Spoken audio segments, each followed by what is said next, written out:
Provinsi Bengkulu beberapa hari terakhir dilanda cuaca panas ekstrim dengan suhu mencapai 35 derajat Celcius, terutama terasa di daerah perkotaan dan pesisir.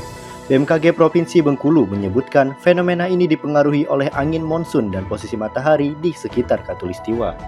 Dengan kondisi cuaca panas yang terjadi saat ini, membuat penjual es teh di pinggir jalan tampak lebih ramai dari biasanya. Dengan suhu yang terus meningkat, membuat mahasiswa banyak yang mencari minuman es, salah satunya es teh. Baik pemirsa, saya Muhammad Bahtiar melaporkan langsung di kota Bengkulu, tepatnya di kawasan Universitas Bengkulu.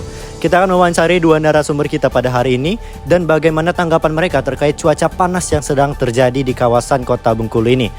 Baik pemirsa, pada saat ini saya sedang berada di kawasan Universitas Bengkulu, tepatnya di unit belakang, dan saya sedang bersama salah satu penjual es teh yang ada di kawasan unit belakang. Mungkin dengan abang siapa bang? Dengan Mas Albert. Oke, Mas Albert, mungkin kami ingin sedikit menanyai terkait bahwasannya bagaimana pengaruh cuaca panas yang ada sekarang ini terhadap jumlah mahasiswa yang datang ke kantin, apakah lebih banyak atau lebih sedikit, Bang? Kalau untuk mahasiswa yang datang itu sebenarnya sama aja, karena semakin panas cuaca semakin banyak juga orang yang buka es teh gitu. Jadi tergantung persaingan harga lagi. Oke, tergantung persaingan harga. Dan selanjutnya, apakah ada perbedaan Bang antara pengeluaran atau keuntungan kantin ketika cuaca panas ini Bang? Pendapatannya apakah ada perbedaan Bang? Kalau pendapatan, kalau untuk cuacanya pasti ada pendapatannya berbeda dibanding dengan cuaca biasa-biasa saja, apalagi hujan kan. Itu lebih banyak yang panas daripada yang biasa tadi. Dan selanjutnya, apakah dalam kondisi cuaca panas ini minat mahasiswa yang beli es teh ini mempengaruhi kinerja Bang sebagai pekerja penjual es teh, ataukah ada kendala yang dihadapi Bang? Kalau untuk kendala selama ini belum, paling yang terkendala itu susahnya nyari batu es teh, karena kalau semakin banyak siswa yang belanja itu kan batu es semakin susah nyari gitu. Makin banyak habis jadi batu esnya. Dan apa harapannya terkait cuaca panas ini untuk jualan Abang untuk kedepannya Bang? Harapannya ya paling jualannya terus berlanjut, tiap hari ke hari itu terus berjalan gitu. Udah itu aja. Baik, terima kasih Bang atas waktunya. Baik pemirsa, itulah tadi wawancara saya dengan salah satu penjual es teh yang ada di kawasan unit belakang. Di tengah suhu yang semakin panas, mahasiswa tetap bersemangat menjalani aktivitas mereka. Dari perkuliahan hingga organisasi, cuaca tidak menghalangi langkah mereka. Baik, langsung saja Bang Yogi, terkait cuaca panas pada saat ini, bagaimana perasaan Abang ketika harus berkuliah di saat cuaca panas? Apakah ini mempengaruhi semangat Abang dalam belajar di kampus ataupun di kelas? Kalau dari saya pribadi, justru cuaca panas ini ada dampak positifnya dan semangat untuk belajar. Karena mengapa? Di saat misalnya kita posisi hujan, orang yang dari jauh tuh kebanyakan mahasiswa jarang datang, bahkan nggak ada yang datang gitu ya karena posisi hujan. Jadi lewat Zoom gitu. Nah, dengan cuaca yang panas ini sebenarnya semangat belajar tambah gitu, karena nggak ada halang rintang untuk datang ke kampus gitu. Oke. Dan apakah cuaca panas ini mempengaruhi juga tingkat konsentrasi Bang Yogi dalam belajar di kampus? Dan bagaimana Bang Yogi menghadapi kondisi saat ini?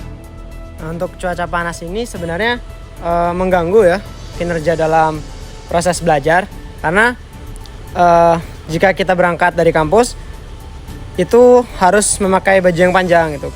Kalau tidak maka langsung hitam gitu kan, bisa jadi di kulitnya. Terus jika di dalam kelas pun juga banyak mahasiswa tuh, dan saya sendiri juga merasakan gerah di dalam kelas meskipun itu AC dan kipas dihidupkan. Nah, maka dari itu kami banyak sering di kelas daripada di luar gitu. Oke. Dan apakah cuaca ini mempengaruhi kesehatan Bang Yogi, dan apa sih yang harus dilakukan kita sebagai mahasiswa itu menghadapi dan menjaga kesehatan dalam kondisi cuaca panas ini? Cuaca panas ini mempengaruhi kesehatan ya tentunya. Membakar sisa-sisa kulit kotor, terus mengeluarkan keringat, itu kan salah satu bakteri yang dikeluarkan. Itu kalau pendapat saya bagus sih musim panas ini. Jadi dengan olahraga pagi-pagi. Tapi jika kita siangnya, kita usahakan di dalam rumah, dan juga kita menyikapinya harus pakai baju yang panjang. Jika tidak, maka kulit kita akan gosong atau dan semacamnya gitu. Oke, baik. Dan mungkin pertanyaan terakhir Bang, terkait fasilitas kampus ya pada saat ini. Apakah dalam kondisi cuaca yang panas pada saat ini, fasilitas kampus di kelas yang tersedia itu bagaimana Bang? Apa memadai atau tidak? Untuk fasilitas di kampus, khususnya di GB 2, itu sudah cukup membaik ya. Namun ada beberapa, semisalnya di musim panas ini, jika terjadi kurang arus atau dayanya itu berkurang, biasanya tidak seluruhnya itu bisa dihidupkan AC-nya. Pada contoh misalnya di ruang bawah hidup semua, nah ruang atas tuh otomatis dikurangin turun daya wattnya gitu, atau lampu yang berkedip atau tidak bisa dihidupkan AC-nya biasanya gitu. Namun kalau biasanya mahasiswa tuh lebih menetap di dalam kelas menunggu dosen atau hal-hal kegiatan lainnya, karena di luar tuh mereka merasa panas gitu, lebih enak ngadem di dalam gitu. Baik, terima kasih Bang Yogi atas waktunya. Baik pemirsa, itulah tadi wawancara saya dengan salah satu mahasiswa di Universitas Bengkulu terkait bagaimana tanggapan mereka menghadapi cuaca panas yang terjadi pada saat ini. Saya Muhammad Bahtiar, terima kasih. Di tengah cuaca panas ini bukan menjadi tantangan, tetapi menjadi kesempatan bagi kita untuk beradaptasi dan menemukan cara baru dalam menjalani aktivitas.